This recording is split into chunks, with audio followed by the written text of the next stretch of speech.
Hakkab ilmet võtma. Jaa. Nüüd on juba puu küljes. Natuke vurtvi. Jõuad õigelt. Ära mine lähedale. Andra, ära mine.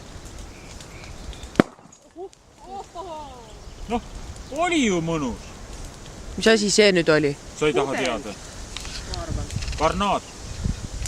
Vaevalt küll. Pärast on auk.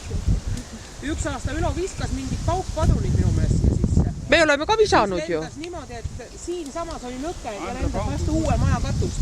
See kilp. Andra, kas oli pauk või?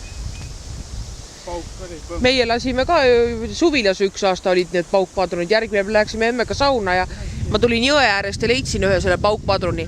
Ja tulin sinna sauna, viskasin sauna ahju alla ja läksime Leili ruumi.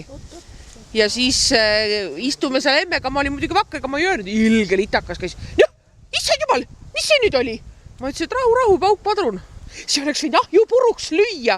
Ma ütlesin, et ei tea, kas ikka päris nii hullusti on. Ei löö. Laeng on nii väike. Ei, noh, pauk.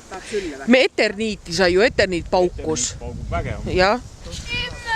Võta sülle! Kõige paremini pauguvad veel täis need. Puugid. Ei. Kuule, Pudeli.